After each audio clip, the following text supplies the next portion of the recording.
मैं डॉक्टर इरशाद अली खान, साचार राजनीति विज्ञान विभाग, राजकीय बांगड़ महाविद्यालय टीटवाना में कार्यरत हूँ। आज हम साम्यवादी चीन की विदेश नीति की विशेषताओं का अध्ययन करेंगे। जैसे कि इससे पहले हमने अमेरिका की विदेश नीति की विशेषताओं का अध्ययन किया था। इसमें हम 2 अध्यायों में अध्ययन करेंगे, जिसमें पहला अध्याय में हम उसके चीन के अभ्युदय का महत्व, उद्देश्य और आधारभूत निर्माणक तत्व और साधन जो है विदेश नीति की, वो उनका अध्ययन करेंगे। जिसमें हम ये कह सकते हैं कि जो चीन को द्वितीय विश्व युद्ध से पूर्व एशिया का रोगी कहा जाता था, ब्रिटेन, फ्रांस, अमेरिका, जैसे अमेरिका, फ्रांस, ब्रिटेन और जापान जैसी शक्तियों ने उसका खूब राजनीतिक और आर्थिक शोषण किया था। वे उसे पूरब का तरबूज समझते थे, किंतु साम्यवादी क्रांति 1949 के बाद विश्व की राजनीति में एक महाशक्ति के रूप में चीन का उदय हुआ। आज न्यूक्लियर भौतिकी के क्षेत्र में चीन पश्चिमी देशों के साथ बराबरी पर है। चीन की अर्थव्यवस्था 13% की दर से छलांग लगा रही है, जो विश्व के अन्य देशों के लिए अचंभे की बात है। एक अध्याय में अध्ययन के अनुसार चीन के पास 450 परमाणु हथियार है, यानी इससे भी ज़्यादा है। इतनी बड़ी आर्थिक और सामरिक शक्ति से कोई भी पड़ोसी देश वेर मोल नहीं चाहता। चीन की बढ़ती हुई शक्ति के परिप्रेक्ष्य में जॉन हे ने वर्षों पूर्व कहा था कि विश्व की शांति चीन पर निर्भर करती है और जो कोई चीन को समझ सकेगा उसी के हाथ में आगामी 5 शताब्दियों तक विश्व राजनीति की कुंजी होगी। 19वीं शताब्दी के प्रारंभ में चीन के संबंध में एक चेतावनी देते हुए नेपोलियन बोनापार्ट ने कहा था कि वहाँ एक दैत्य सो रहा है, उसको सोने दो, क्योंकि जब वह उठेगा तो दुनिया को हिला देगा। साम्यवादी क्रांति के बाद चीन के व्यवहार ने उपरोक्त कथन को सत्य कर दिखाया है। वर्तमान समय में चीन की कूटनीति रूस और अमेरिका को ही नहीं अपितु विश्व के अन्य दूर और पड़ोसी सभी देशों को परेशान किए हुए है। अंतर्राष्ट्रीय राजनीति में चीन के अभ्युदय का महत्व, यानी उसका उदय का महत्व के बारे में हम कहते हैं कि अंतर्राष्ट्रीय राजनीति के मंच पर आज अनेक कारणों से चीन का विशिष्ट महत्व है। आर्थिक सुधारों ने चीन को विश्व की एक बड़ी आर्थिक शक्ति बना दिया है। विश्व अर्थव्यवस्था का नियंत्रण आज भले ही पाश्चात्य देशों के हाथ में हो, लेकिन वे चीन की उपेक्षा नहीं कर सकते। उन्हें चीन का बाजार चाहिए, चूंकि चीन दुनिया का विशालतम जनसंख्या वाला देश है। पाश्चात्य अर्थशास्त्रियों का डर है कि भूमंडलीकृत अर्थव्यवस्था का समांतर ध्रुव के रूप में चीन को अर्थव्यवस्था ने उभारा जाए। चीन पाश्चात्य भूमंडलीकरण को अपनी शर्तों पर ही मानने के लिए तैयार है। बौद्धिक संपदा के मुद्दे पर चीन ने विश्व व्यापार संगठन जो WTO है वह अमेरिका कटघरे में खड़ा कर दिया है। दुनिया भर को विश्व व्यापार संगठन की सदस्यता के लिए राजी करने की मुहिम चलाने वाले अमेरिका ये नहीं चाहता था कि चीन इसका सदस्य बने। फ्रीडमैन के अनुसार साम्यवादी नेतृत्व में एक एकीकृत राष्ट्रीय शक्ति के रूप में चीन का अभ्युदय अर्वाचीन वर्षों की सर्वाधिक महत्वपूर्ण घटना है। यह एक ऐसी घटना है जिसने विश्व की राजनीति में अनेक नए मोड़ और अनेक परिस्थितियां उत्पन्न की है। उदाहरणतः चीन को तीसरी महाशक्ति का दर्जा प्राप्त होना, जैसे इसका स्वयं चीन की अंतर्राष्ट्रीय स्थिति पर गहरा प्रभाव पड़ा। यद्यपि साम्यवादी क्रांति से पूर्व चीन की गणना विश्व की 5 महाशक्तियों में थी, किंतु वास्तविक अर्थों में चीन एक महाशक्ति नहीं था। उसकी गणना द्वितीय श्रेणी के राष्ट्रों में की जाती थी, परंतु साम्यवादियों के नेतृत्व में एक शक्तिशाली सुसंगठित चीन का अभ्युदय हुआ और आज वास्तविक अर्थों में संयुक्त राज्य अमेरिका तथा पूर्व सोवियत संघ के बाद साम्यवादी चीन विश्व की तीसरी महाशक्ति का दर्जा प्राप्त कर सका है। नवीन शक्ति संतुलन, यानी कि प्रथम विश्व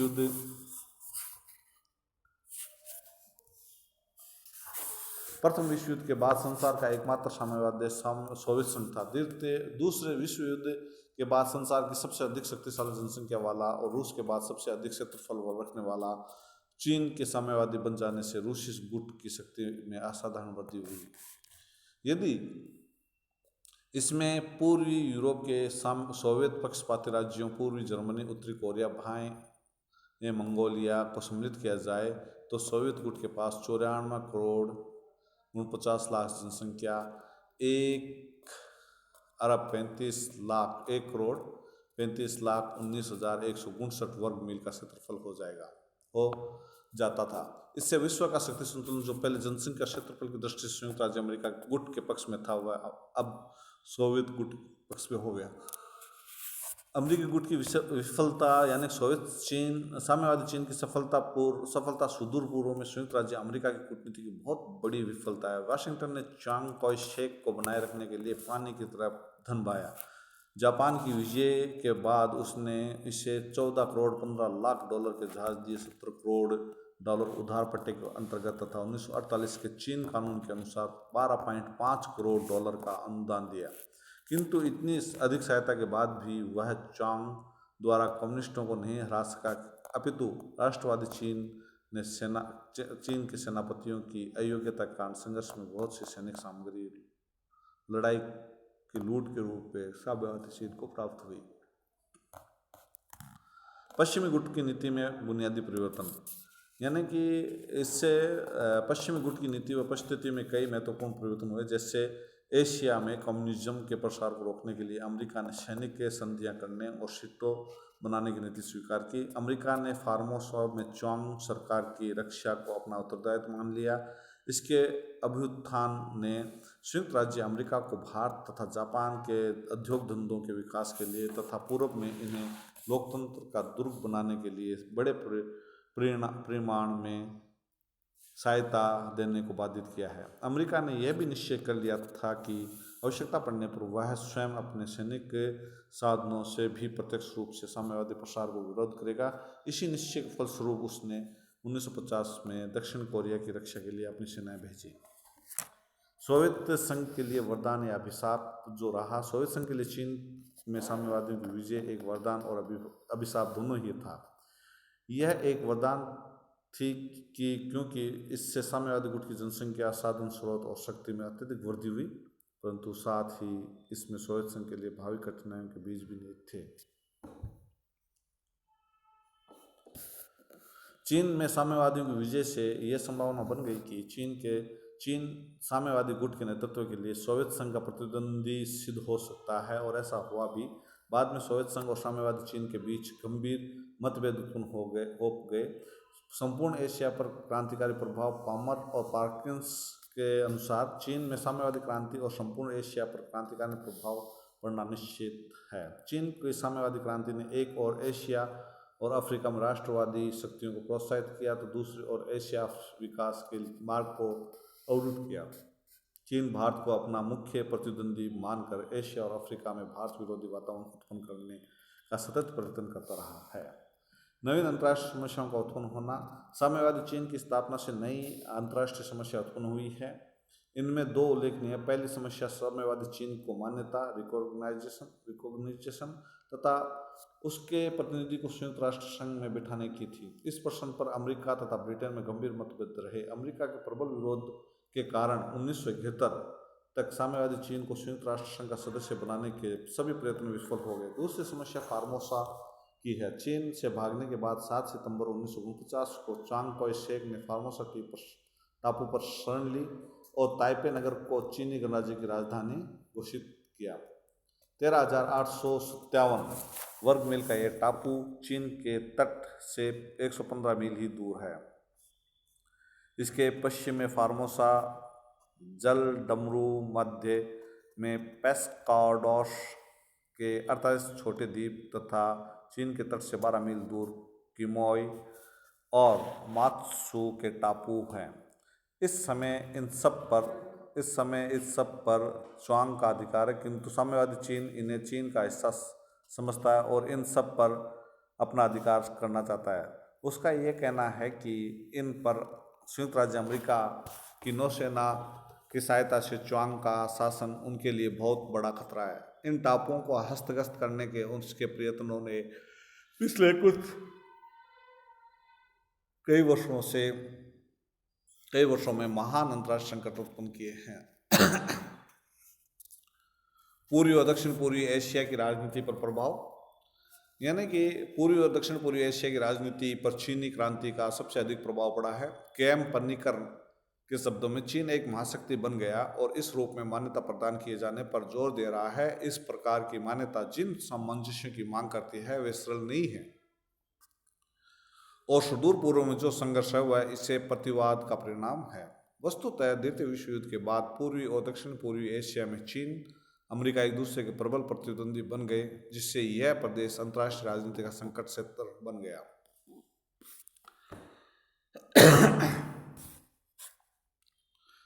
चीन दुनिया की दूसरी बड़ी अर्थव्यवस्था। वर्ष 2010 में अंतर्राष्ट्रीय अर्थव्यवस्था में तेजी से बदलते समीकरणों के फलस्वरूप चौथे स्थान से ऊपर आकर चीन विश्व की दूसरी अर्थव्यवस्था बन गया। 11.1% की रफ्तार से बढ़ते हुए वर्ष 2010 में जापान को पछाड़ दिया।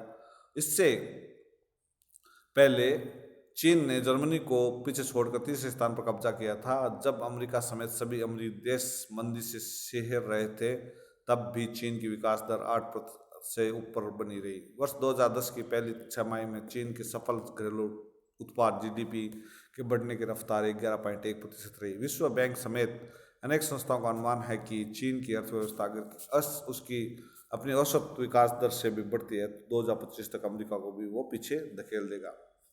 कोरोना काल में भी ये स्थिति बनी है अभी, और कोरोना काल में भी ये पीछे हो गए हैं। संक्षेप में हम कह सकते हैं कि चीन की साम्यवादी क्रांति के फलस्वरूप शीत युद्ध में और आर्थिक तीव्रता के फलस्वरूप अधिक तीव्रता आई है। जनरल स्मट्स ने 1921 में जो बात कही थी, रंगमंच अब यूरोप से दूर पूर्वी एशिया और प्रशांत महासागर में पहुंच गया। वह 1949 की जो साम्यवादी क्रांति के लिए सत्य सिद्ध हुई चीन की क्रांति के लिए। डॉक्टर हरीश कपूर के शब्दों में, विश्व राजनीति में शक्ति संपन्न देश के रूप में चीन का अभ्युदय एक रोमांचकारी घटना थी।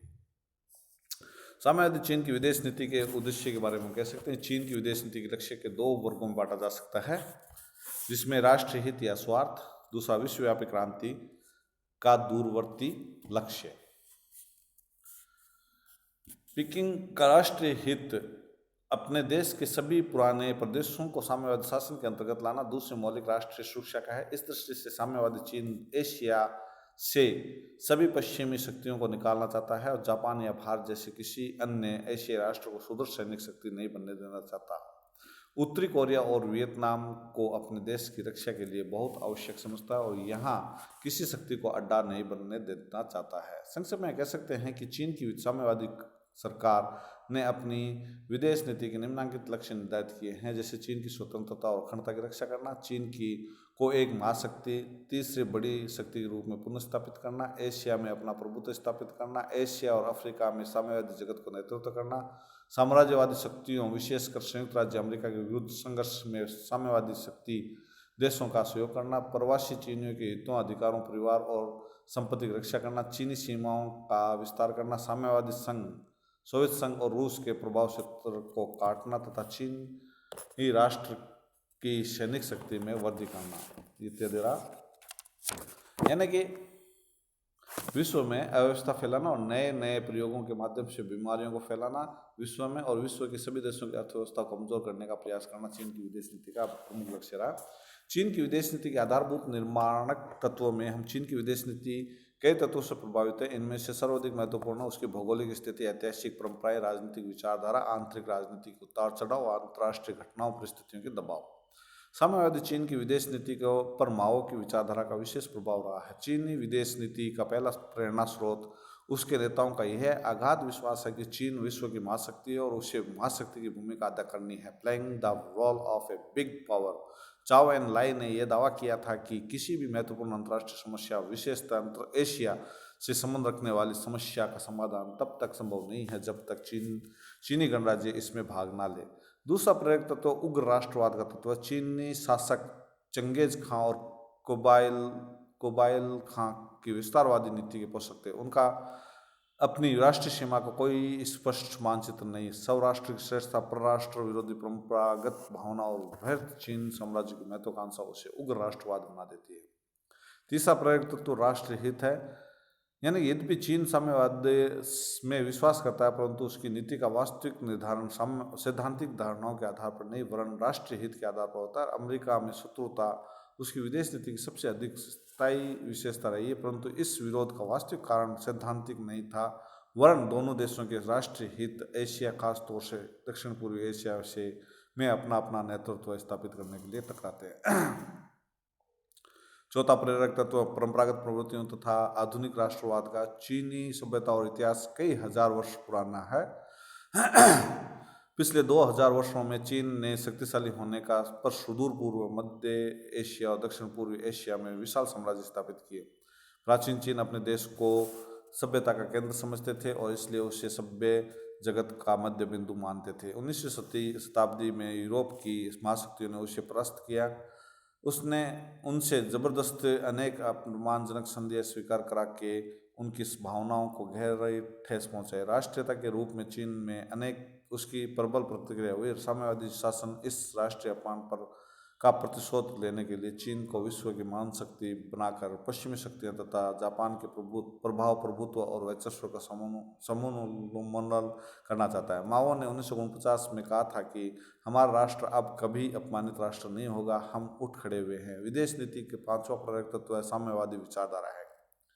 चीनी नेताओं का यह दृढ़ विश्वास है कि इस समय साम्यवाद और पूंजीवाद में विश्वव्यापी क्रांतिकारी संघर्ष चल रहा है। इसमें अंतिम विजय साम्यवाद की होगी। इसे शीघ्र लाने के लिए उनका यह पवित्र कर्तव्य है कि वे साम्यवाद और लेनिनवाद के सिद्धांत का प्रसार करें, विश्व क्रांति की सफल बनाने का प्रयत्न करें और साम्यवादी शासन के राजनीतिक क्षेत्र को बढ़ाने का प्रयास करें। चीन के साथ साम्यवाद में कई विचारधाराओं का संगम हुआ, जिसमें मार्क्स, लेनिन, स्टालिन और माओ की विचारधाराएं हैं।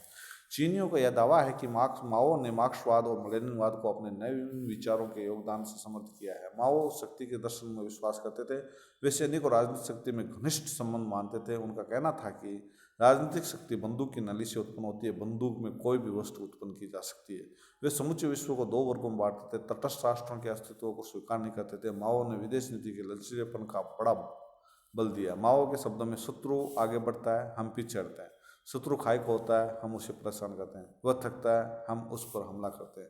वह पीछे हटता है, हम उसका पीछा करते हैं। माओ ने यह भी लिखा कि किसी घटना या विकास की प्रक्रिया का अनिवार्य अंग इस प्रकार की बातें हैं: हमला करने के लिए रक्षा करना, आगे बढ़ने के लिए पीछे हटना, सामने की स्थिति लाने के लिए घेरा डालने की स्थिति ग्रहण करना, सीधा जाने के लिए टेढ़ा मेढ़ा चलना। यथार्थ में आधुनिक युग में चीनी विदेश नीति में आए चमत्कारिक मोड़ का राज डेंग शियाओपिंग की प्रतिभा है। डेंग आज चीन के शिखर नेता हैं। उन्होंने चीन में क्रांतिकारी और मूलगामी परिवर्तन किए हैं। जहां माओ ने अंतर्राष्ट्रीय साम्यवाद से हटकर समांतर साम्यवादी विचार, साम्यवादी शासन की प्रतिमान स्थापित की, वहीं डेंग ने साम्यवादी शासन व्यवस्था में उदारवादी अर्थव्यवस्था एवं सामूहिक नेतृत्व के मौलिक और एवं सफल प्रयोग किए हैं। डेंग के नेतृत्व में उदारवादी अर्थव्यवस्था के भूमंडलीकरण खोल में चीन ने प्रवेश किया, लेकिन साम्यवादी दलीय शासन की व्यवस्था को लोकतंत्रीय उदारवाद खोल में से संपर्क नहीं रखा।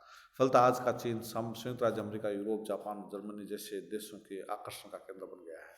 चीन विदेश नीति के साधन के रूप में हम कह सकते हैं कि अपनी विदेश नीति के उपयुक्त उद्देश्यों और लक्ष्यों को पूरा करने के लिए चीन अनेक प्रकार के साधनों का प्रयोग करता है। इसमें प्रमुख सैनिक शक्ति का दबाव, राजनीतिक कार्य, कूटनीतिक, प्रचारात्मक, मनोवैज्ञानिक युद्ध, आर्थिक प्रतियोगिता और मूल्योच्छेद हैं। इनमें से सभी साधनों का प्रयोग एक साथ संभव नहीं है। विभिन्न परिस्थितियों के अनुसार इन साधनों का उपयोग किया जाता है। इन साधनों के प्रयोग के समय चीन को अपने देश की आंतरिक परिस्थितियों को भी ध्यान में रखना पड़ता है। इस दृष्टि में रखते हुए वह अपने प्रादेशिक दावों, राष्ट्रीय सुरक्षा तथा एशिया में चीनी तथा साम्यवादी प्रभाव की वृद्धि के लक्ष्यों को पूरा करता है। चीन की विदेश नीति के साधनों को में सैनिक शक्ति और मूल्योच्छेद यानी सबवर्शंस महत्वपूर्ण है।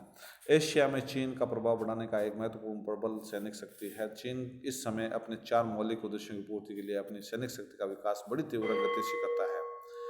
पहला उद्देश्य चीन को साम्यवादी आर्थिक पद्धति के साथ महान राजनीतिक और भयावह प्रचंड सैनिक शक्ति बनाना है। दूसरा उद्देश्य अपनी इस प्रचंड शक्ति द्वारा एशिया महाद्वीप में प्रमुख शक्ति बनाना, अपने सर्वोपरि प्रभाव स्थापित करना। तीसरा उद्देश्य एशिया, अफ्रीका, दक्षिण अमेरिका में साम्यवाद आंदोलन का नेतृत्व ग्रहण करना। चौथा उद्देश्य चीनी नेताओं का दावा है कि वे समूचे विश्व में पूंजीवाद और साम्राज्यवाद के विरुद्ध होने वाली क्रांतियों के प्रबल पोषक है तथा क्रांतिकारी युद्ध में प्रत्येक देश की जनता को सहायता देने के लिए सदैव प्रस्तुत है।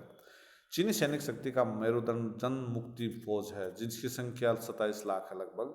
इस समय चीन अणुबमों, आणविक आयुधों, प्रक्षेपास्त्रों के विकास में अपनी समूची शक्ति लगा रहा है। चीन के विदेश मंत्री ने ये घोषणा की थी एक बार कि यदि हमारे पास पतलून खरीदने का पैसा भी ना हो, हमें नंगा नहाना पड़े, फिर भी हम अणु बम बनाएंगे, परमाणु बम बनाएंगे। सैनिक शक्ति के अतिरिक्त चीनियों का अपने उद्देश्यों की प्राप्ति का दूसरा साधन मूलोच्छेद है ना। मूलोच्छेद का अर्थ है कि प्रच्छन्न और गुप्त रूप से अंदर ही अंदर विरोध से किसी देश की शक्ति को जड़ों को खोखला करना।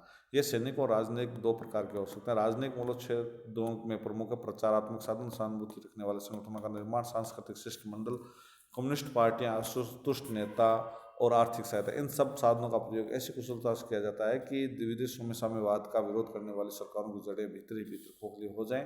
वहाँ साम्यवादी चीन के अनुकूल वातावरण उत्पन्न करके साम्यवादी शासन स्थापित किया जा सके। आज चीन ने पूरे विश्व में तेल का मचा रखा है और कोविड-19 उसी की देन है। और कोविड-19 जो है वो चीन की देन है और चीन ने अपनी स्थिति सुधार ली और विश्व के अन्य देशों की स्थिति कमज़ोर कर दी। आज भारत भी उससे जूझ रहा है और पूरा विश्व है जो कोविड-19 से जूझ रहा है, वो सब की सब देन चीन की है। चीन चाहे कैसे भी हो, आदमी मरे या जिए, उसकी विदेश नीति खतरनाक है। धन्यवाद, आज इतना ही।